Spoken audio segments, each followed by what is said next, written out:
I have a number of questions on one card, and I'll take a couple of them maybe. Should patients with CMT be seen by a specialist? I mean, should is kind of in the eye of the beholder, so I think that, you need to decide. I think some of the things that specialists have to offer are not only helping you manage the effects of CMT optimally, but also one of the things that comes up not infrequently is that people with CMT can get other things as well. And it oftentimes takes the eye of a specialist in order to see that that's not really part of CMT. And we need to look for something else, whereas non-specialists might just say, oh, well, CMT does all kinds of weird things, and so shrug their shoulders. So I think that there are a number of ways that seeing a specialist can help, as well as getting involved in the research effort and just kind of the increased idea of mobilizing the community. And then one other question I'll take off this card and then pass the baton was, why does CMT affect the spine, the lungs, et cetera, if they're not controlled by the peripheral nervous system? And the simple answer to that, there are many layers to that question, is that even if you're mainly affecting muscle, you're affecting all these other things, so that just by affecting the lower extremities, we put people at risk for getting scoliosis. Scoliosis is affecting the spine, and it's also affecting how one breathes. So you can see how these things are interrelated. And then if you have effects of CMT on the breathing muscles, which is not common in many forms of CMT, but in others it can occur, then that can also directly affect breathing and affect the lungs. So that there are ways, it's the old, knee bone is connected to the thigh bone kind of thing. I mean, the body is all interconnected, and consequently, if you affect one part of it, you're going to have effects in the other parts. And that's another reason, getting back to question one, while we're seeing a specialist, kind of often those people understand how these things fit together because they've seen enough patients with CMT to understand that at the level that you need. So, Pat, or Gina? Oh, Gina no, I don't have any. You don't have any? No. Yeah, Gina has them. She doesn't want to answer them, so I'll take them. That's true. One question on the presentations that you're seeing here today. Will the presentations be online? So, as you can see, this is being videoed. This conference is being videoed. So the answer would be yes. It'll be on our website, cmtausa.org. And I don't want to answer the time frame, but what, a couple weeks? Yeah. Is that fair? Elizabeth? Yeah, she's over there. But yeah, it's like a couple weeks. Okay.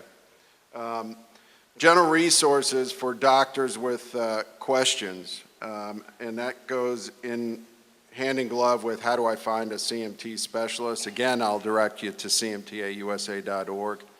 I will tell you Dr. Shai and Dr. Shearer, with a lot of back and forth and knockout dragouts, spent a lot of time putting together a list of specialists that not only know CMT, but they're confident in that can help CMT patients, families, et cetera. So you can plug in the state or your zip code and you can see where the nearest one is and contact them. All that information is certainly updated on a semi-annual basis for accuracy. So I've got a couple more. What is the estimated number of people with CMT? And I'm sure Dr. Shai is going to have his answer. I'm going to give you mine based on demographics that I do day to day. And I always use Susan Rudiger in the back, who has a family of 3 or 4 generations of 17 or 18 people with CMT, of which just 3 are formally diagnosed. So we use 1 in 2,500 based on a prevalence study that was done, I don't know what, 20 years ago? 1974. So you can see it's dated. I probably can put a cogent argument together for a prevalence of maybe 1 in 1,000, just based on what I see with people. And at the bottom line is, as Doc Day said, those EMGs aren't fun, and as a parent, I don't think you want to put a child through it unnecessarily. So from the standpoint of underdiagnosed for a lot of reasons, I think it's more prevalent than what's the 1 in 2,500. Is that accurate, Mike? Or? And then the other question that we have that Gina doesn't want to answer, but we're probably going to put Sarah Kesty on spot, as well as Jonah and Michelin. Bullying awareness and how to talk to kids about the condition. And I don't know if we can bring a mic over, but Sarah and Jonah, they're incredible resources and deal with kids and spend an awful lot of time with kids on how to deal and how to best deal with it. And I'll turn your attention to Sarah over here, who's written a wonderful book addressing that topic. Hey, it's dangerous to hand me a microphone. You should know better by now. So I will briefly address the bullying, but then I'd like to invite anybody that has questions like that to come to the breakout session that I'm teaching, because we'll really thoroughly get into that. But one of the most effective ways I've found is to develop empathy, because you can't really be a jerk to somebody that you get. So it's that whole, if you can walk a mile in their shoes, no pun intended, sorry, because I know shoes are a big CMT issue, then it's very hard. You kind of reflect back on yourself, how would I feel if this was happening? So I've really found that empathy has been an incredible tool to address bullying. And then also taking a different approach of not attacking the bullies per se, not saying, well, you are a bully and labeling someone as such, but addressing, what makes that person bully, and sort of taking it in, again, that empathetic path has been super helpful, because it really derails bullying. It makes it not any fun for the bullies anymore, because all of a sudden you're looking at their issues and, oh my gosh, they don't want that. So, but I'm happy to talk more at lunch with anybody that has specific questions, and the breakout session this afternoon, I'll cover a lot more. So thank you. Thank you. I'd like to just make a comment on that as well. I told Pat that Sarah is definitely going to be addressing that in her breakout session. But two things. One is Elizabeth, a few years ago, took some time and put a DVD together, and it's available on our website. It's called Teaching Kids About CMT, and that was one of the questions, part of that question that was asked. So I encourage you all to get on the CMTA's website, look for that DVD. And also, I do an elementary school program where I go into the schools and I educate students about CMT, not in a scary way. I know CMT, a lot of us don't think it can be fun, but I put a fun twist on it. It does have a fundraising aspect, and it's an incredible, incredible program to get the kids excited about helping one of their fellow students. So if any of you are interested in that, you can email me or call me as well. So the first question is, how did your clinic ever survive without Carly Siskin in it? Answer is Shauna Feely. Yeah, and so it was with great difficulty, but she's a great addition to the Stanford program, and I'm sure if you haven't gone out there yet, you will love working with her. Nice question, Carly. The next question is the research being done on HNPP, and the answer is yes, because with the studies being done on CMT1A, we're looking at compounds that affect the dosage of the PMP22 gene, and we look at all of these compounds, and actually some of them drive PMP22 expression up, and that's what we would be looking at with HMPP, in other words, the opposite of what happens with CMT1A. So that is sort of a part of the CMT1A assay. The next one is the value to wearing a soft night splint while sleeping. And so I'm not a physical therapist, but in many cases, tendons are tight, and stretching, both the Achilles tendons and sometimes in the hands, is really an important part of being able to continue to use the feet or the hands. And so our therapists often recommend night splints for people with CMT. A third one is SMA related to CMT? And the answer here is definitely yes. And depends a little bit upon how people use definitions. But some types of CMT cause weakness but not sensory loss. And when that happens in the feet and the hands more than proximally, we call that distal hereditary motor neuropathy. And occasionally, the weakness can start more proximally. And that's how people tend to separate out SMA from distal HMN. But to me, these are genetic conditions caused by changes in genes that lead to damaging of nerves. So I tend to think of them as part of a family of disorders. And I think many in the field seem to consider it the same, in the same vein. So I think of SMA as definitely related to CMT. It's changes in different genes that cause the most common forms of SMA, but it's still the same concept. What causes the pain? There's two big types of pain that occur in people with CMT. Many patients, in my experience, get problems with with aching or throbbing pain in their ankles and feet, knees, hips, other joints. I think these joints are under a lot more stress because of the weakness and balance problems that come with CMT. So I think these predispose towards arthritic type pain. A number of patients, probably about 25%, have burning and tingling, which we call neuropathic pain, and that's related to damage in small nerves that subserve pain modalities. And in this situation, when these nerves get affected, sometimes they cause a weird sensation of tingling and burning, so they cause pain even in areas where you can't really feel touch so well, so much as somebody touches your foot. So that's just a quick answer with that. Is the CMTA also testing natural compounds? And my answer to that is we test everything to the best of my knowledge, and because we test libraries of thousands and thousands of compounds that pharmaceutical companies have, there are, I'm sure, natural compounds in there, but we don't know what these compounds are. There's too many for us to keep a list of. We identify them when they're hits on the screening assays. Orthotics, avoid deformities. So we want to keep people from falling and breaking a leg, so they're in a cast, in which case there will be a lot more atrophy that occurs if a limb is immobile. But wearing orthotics or AFOs should not, in my experience and opinion, cause atrophy.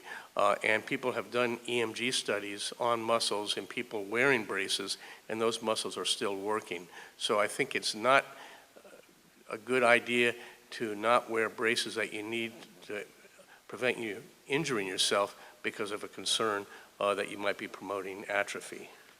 And I have a couple more. Should I finish those off, or what do you want, Carly? Whatever you want. Listen to Carly or I'm in trouble. I haven't forgotten that. Is Ucsf one of the centers of excellence? No, they're not one of the centers of excellence. The only one in Northern California is here at Stanford. Is there any research going on at Ohio State University? I think that's at Oregon. Oh, Oregon Health Sciences, because I was worried because Carly's such a Michigan fan. If I said anything about Ohio State, I was up a certain creek. So I'm not aware of anything going on in Oregon. And does the CMTA concern itself with alleviating pain? And the answer is yes. And at this stage, it's through the consortium. And we have a colleague at the University of Michigan who's just published the first paper on pain in children with CMT to try to look at when pain actually starts. And this is something that we're also investigating, but not as a finite part of the STAR initiative. Okay. So one person was asking what the various letters mean after the numbers, so CMT1A versus 1B, 2A, 2B, etc. I apologize, I didn't go through all of that. So you get the number based on the inheritance pattern and the type of conduction. So people have CMT type 1 if they have an autosomal dominant and demyelinating form of CMT. Type 2 if there's an autosomal dominant axonal form of CMT. You only get that letter if you have positive genetic testing. So the positive genetic testing dictates what that letter then becomes, and it's very specific. So everyone with CMT1B has a mutation in the MPZ gene. Everyone with CMT4C has 2 mutations in SH3TC2. It's all gene specific. If you're the first person affected in the family, the question was, is it more likely to be autosomal dominant or autosomal recessive? And just statistically in the United States, the answer is going to be autosomal dominant. So having no family history, you're still probably most likely to have an autosomal dominant and have a brand new mutation than it is that you have a recessive form of CMT. There was a question about getting genetic testing performed privately and not telling your insurance or working through insurance because of these fears of insurance discrimination. You can get testing done privately depending on who's drawing the blood. The issue comes in how you're going to use that information. So if it comes back positive and you try to apply for insurance and the insurance company asks you, have you ever had this done? And you say no, but you have, that's fraud. So don't do that. I mean, I sometimes tell people that if they are concerned about getting the insurances set up, set those up first and then wait for the time period that is in the clause. So sometimes it's 6 months, sometimes it's 2 years that you can't get a new diagnosis. And so you wait that period of time and then you go ahead and get testing. And that may include, so this doesn't just include genetic testing unless there's a family history. That might be just going to the neurologist and getting a diagnosis of CMT. If you want to avoid that label, then you have to put off the appointment. Do you want to take a few more? Sure. We'll kind of go into lightning round here, I think, just to keep on schedule. Just to follow up on that issue, it's not just a moral or a legal issue of committing fraud, but insurance companies are really happy to take your money up until you ask for some of it back. So oftentimes they'll let you pay the premium. They won't check into it until they have a reason to check into it when you when you submit a claim, and then you're up the creek. So it's not just moral and legal; it's impractical. So it just doesn't work off. So I'll just take one question: why are nerve conduction velocities for CMT2 higher than CMT1A? And the reason is just because of what we explained, that CMT1 tends to have a primary effect on that myelin sheath. And so before you lose the axons, you lose the insulation, and that just slows things down. Whereas CMT2 primarily affects the axon, so you lose the amplitude, but those fibers that are still functioning have a normal insulation, so continue to conduct normally. But I'll just add on to that, following up on other questions about EMGs. I totally agree that we don't want to do these things needlessly. And so oftentimes we can avoid doing them at all if we understand what the situation is. And almost always, if we do need to do it, we can do a very focused, limited study where we just look at a couple of nerves rather than a whole lot of different nerves. So we can keep the pain concept or component of this down, but make sure that we have a purpose for doing any studies that we do. So I'll pass the baton at that. Oh, it's just you and me. It's just you and me. Oh, okay, go ahead. All right, so there was a question, if someone has an axonal form of CMT, what's the chances of getting a positive genetic testing result? In general, axonal forms of CMT, we can find maybe 30 to 40% of people, and most of that's caused by mutations in just the MFN2 gene. So if you've had any genetic testing in the past for an axonal form, you've probably had testing for MFN2. If it was negative, the chances of us finding an answer is very slim. That's as opposed to the demyelinating forms, we can find an answer in about 80% of people. So we have a little bit better of a shot of that. Can I make a comment? You may. I'm not an expert like Carly is, but I'm a patient like most everyone in the room, or someone in the room. And one of my reasons for joining the CMT effort was to find out what type I had. And I'm pretty excited and grateful for Doc Schei, Doc Zuckner, because I recently did find out. And I went through a sequencing where they took my mom, my dad, who was still alive at the time, my brother and my sister, blood samples, and they compared the DNA across my family and were able to identify, well, they said that I had 2 defective genes. One I know is probably from my brain, but the other one they thought was the culprit was recently confirmed through the database that Mike described with someone across the pond that had the same mutation in the SIGN1 gene. So I'm living proof it is a type 2. Mike says it's going to be a letter that's not really nice next to it because of me. But at the end of the day, in today's world and where technology is, I don't think there's a solid, valid reason not to be able to get to the bottom cause for each individual that's seeking that answer. So, Yeah, you can find it. It's just hard to do. yep. And there's a lot of genetic counseling that goes into that. Because of every one of these exome sequencing efforts comes back with all of these unknown significant results. And so you kind of have to make sure you have that in place before you launch into it. Another question was, why are some nerves affected more than others? Why can there be asymmetry? And I mean, again, that's an excellent question. Most often, most typically, we think of the longer nerves being affected the most. So that's the first order of understanding this. But there are variations from a form of CMT to form of CMT that we don't fully understand, that in some you do get a different pattern of involvement. And that's interesting, and it probably says something about the genetic expression of the causative gene. But that is up in the air a little bit. There can also be superimposed issues, as we were saying. So like if you tend to, rest your elbow on the table every time you're making a phone call and you end up with that nerve being affected, the ulnar nerve on that side, that might be that you just have an increased predisposition to neuropathy, not just HNPP, which we know is classic for that, but other forms of CMT as well might predispose you towards additional neuropathies. And that's another thing that we will address in clinic. If we see somebody with asymmetries, we try to figure out whether or not there's an obvious cause. So I don't know if you have anything you want to add to that. Well, I clearly agree with that, John. I would just say one other thing to that question, is that it depends on what you mean by affected.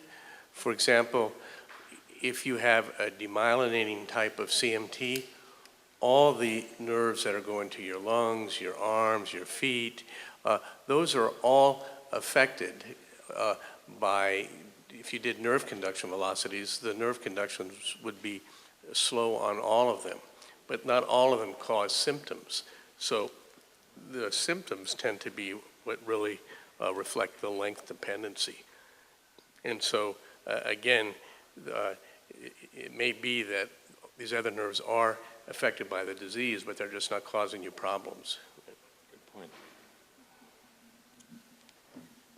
There was a question if there are any haplotypes that are more common in CMT, and this comes from ancestry testing. And as far as I know, there aren't any specific things. There are some founder mutations depending on the population. So like the Czech population, what was it that you were telling me? Hint1 mutations are common in the Czech population. And there's gypsy mutations that are common in some types of CMT, but there isn't any specific haplotype that I know of that is more common. And then I'll just do 2 more, and then I'll be done. I think we'll have to We'll end be at done. that 2 We're done. questions, okay? Couple more questions, and then we'll have to finish. Let me just do one then, and I'll give it back to John for the last one. I think we have 3 minutes. So we had a question about what's the accuracy of the CMT1A test. So in general, if it's a company that is doing the duplication deletion testing of PMP22, you can feel fairly confident. I would say the only challenge to that might be the really early testing that got done. Was it like 94-ish? maybe that type of error. There were some sketchy things happening in some of the genetic testing land. So if you had really early genetic testing in CMT1A, we may want to repeat it. And there are some abnormally sized duplications that may not have been picked up early. But if you had a positive test result, for the most part, you can guarantee it was right. And if you had a negative test result, particularly in the last 10 years, you should feel confident that it was correct. And then last, I'll just address this issue again about superimposed effects. So there are questions about toxic effects, alcohol, Agent Orange, hypothyroidism, trauma. And again, all of those things probably almost certainly can affect somebody with CMT more than if you didn't have CMT. That's hard to prove, but there's some data to support that in certain instances. And it speaks to the value of knowing somebody fairly well, so that if we see you and we can track your natural history, we kind of know what the CMT component is, and then at some point we notice that you have a marked change in your course, and that differs from what we expect for that form of CMT, then that really prompts us to look for additional elements that might be participating.